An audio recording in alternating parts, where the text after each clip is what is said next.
We have mothers who are domestic workers, who are custodial workers, and when they start their classes, they want to know practical things like how do you say broom? How do you say turn off the lights? How do you say are you through with the room? How do you say when can I clean? You know, I mean, Mary Alice and I did the same thing in Washington some years ago. On Sundays, we would teach English to these women who were principally custodial workers and domestic workers.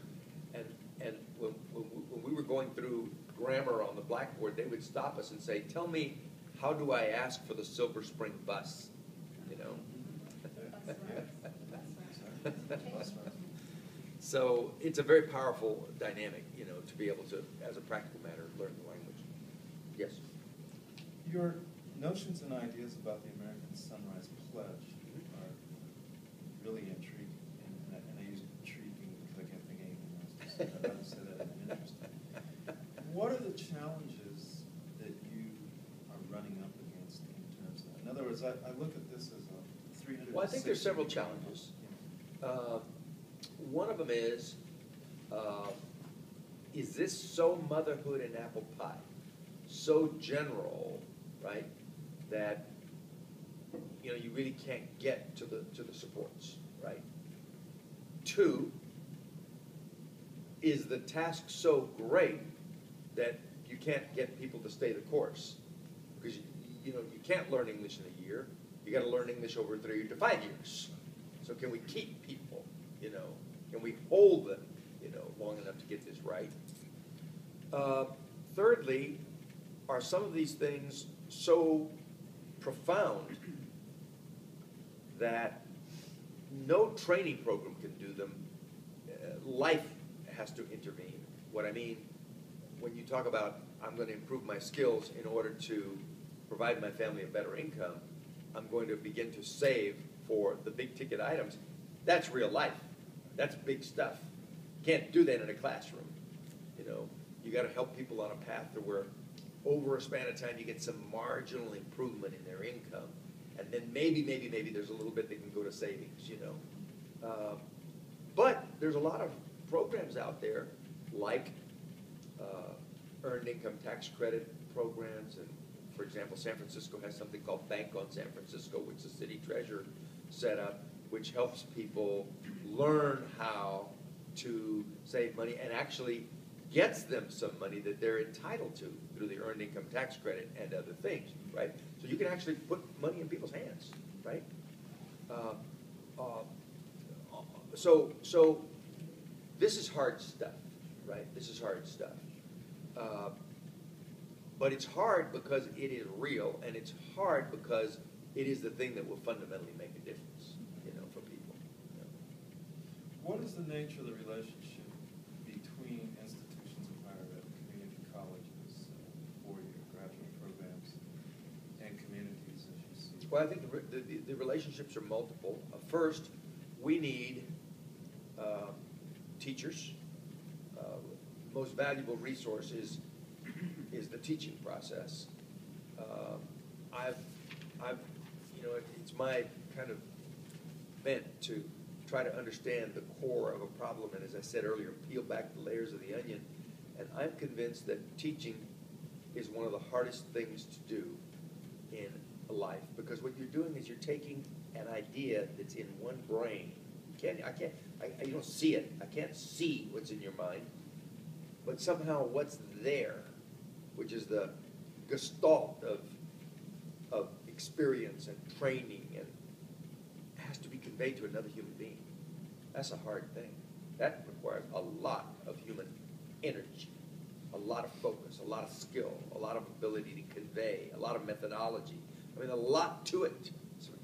It's where the rubber meets the road in education. Everything else we do, schools, computers, class sizes, bond issues for plan, principles, all the rest of it is only to support that moment of human exchange, right? And how do we do that? You have to have people who are energized, dedicated. I mean, I often say, I've been in a lot of jobs in my life, and I've watched a lot of other people work, right? White-collar people who think they work hard because they work long hours, but if they want to take a break, they can go take a break. If they wanted to get a cup of coffee, they can go get a cup of coffee, right? Construction workers who every half hour in the hot sun, get to go over and stand around for a little while. But teachers are from early in the morning till middle of the afternoon with 25 kids glued to them, right? There just isn't the time to, that's one of the hardest professions I can think of. And I used to teach at the college, at the university level, and I was exhausted after 3 hours of a class. And I didn't have to do that again for 3 more days. I can't imagine coming back the next day to do 8 hours. So My son is taught. yeah. Yeah, she did. And she came home crying a lot of afternoons. She taught in a very, very poor neighborhood next to a public housing development, and she was so dedicated that and loved the children so much. In fact, children would stay after school just to be around her while she prepared for the next day, right? And then they wouldn't show up the next day because their mother and father split up, and the kid was sent to the grandmother in another part of town. She was just brokenhearted. She thought she was going to mentor these kids to Nobel Prizes, and their life didn't allow it. So anyway, where was I on the teaching process? Relationship. So that's that's really, really important that we have people from the university setting here who can bring us that. And thankfully, Texas A&M has brought us young teachers who are honing their skills. They're still enthusiastic and idealistic, and we need them, right? So that's one level, right? We also need methodology. That is to say, there's no reason why we should reinvent the wheel. Teaching kids to read is already a well-honed science, right? We're amateurs at American Sunrise, but if we can get experts, professionals to come in and tell us, as A&M has done, they have this state-of-the-art reading program where you use a computer and literally goggles, to try to measure whether or not the children are reading and how much they're comprehending and how fast they're going in order to help them, right? We could never replicate that ourselves. So partnerships with community colleges, partnerships with upper division education, partnership with graduate schools, all of that is important to what we do. And important to this pledge idea, wherever it goes. We're now in discussion with a group called TMC. It used to be called the Texas Migrant Council because they were the funder of Head Start programs for Texas farm workers, migrants. It's no longer called the Texas Migrant Council because now they work in 8 states. They've been working through Oklahoma, Kansas, all the way to Indiana and Ohio.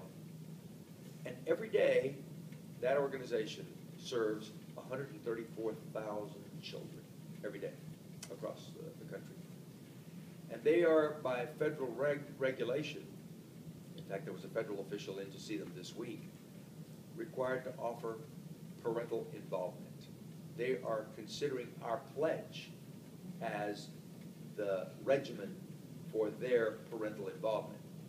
And if they do, all of a sudden our pledge goes from a little experiment here on the west side of San Antonio to 134,000 children, parents, across the country. And so we really have to think through how does this work? How do we do this? Can I ask a question about politics? I think primarily, I'm very interested in demographic trends, and obviously the rising Hispanic, Latino population, right. We want to use there. In election season, Ohio and Virginia and Florida are getting all the attention, whereas those of us in Texas are kind of written off. Mm-hmm. Do you ever see a time when Texas might be in play politically? I think so. And when might that be? Well, the answer to your Texas question rests more than anything else on the growth and political preferences of the Hispanic population in Texas. If the Latino population continues to grow at the rate that it is and stays as democratic in its preferences as it is, then Texas will be a purple state at least and a blue state eventually. Okay? And I think that's about a 12-year kind of proposition, 20-year proposition. That's my guess. Now, there's a lot of ifs there. There's no if on the growth of the Latino population. That's going to happen. We know we're going to be large, and very large in Texas, just as in California, where we're now, I think, 36% of the population of the state of California, and 50% of the school-age kids in California. Now, what happened in California is that Governor Wilson, some years ago, decided to win elections by demonizing the Latino community in order to scare the white community and get them to vote for him. And it worked. It worked too well. Because it so demonized the Latino community that they turned irrevocably blue. I mean, the Democratic tilt in the California Latino community must be 80-20 at least. And today, those 54 electoral votes can only be blue because that population that he demonized when they were teenagers and children are voters. Now, Texas hasn't done the same thing. When George Bush was governor, he may have won a majority of the Latino community in his election in 1998. And again, when he ran for president. We don't know exactly the numbers, but we think there's something like 51-49 at worst for him, and maybe 51-49 his way. Okay? Point is, he had a much better formulation than the Wilson formulation. And I thought that the result would be, in due course, more Latinos would become Republicans in Texas. When I was mayor, President Reagan came to town, and I rode in the car with him privately, and he said, "You should be a Republican." He said, "Latinos should be Republicans. They're Republicans. They just don't know it. They're Republicans because they believe in family and church and hard work and obligations and paying taxes. Blah, blah, blah, blah. They're Republicans, right? They just don't know it." But and there's a lot of truth to that. There's a lot of truth to that. When the Democratic Party gets afoul of the Catholic Church on some of the choice issues, for example, Latinos get real nervous. Right?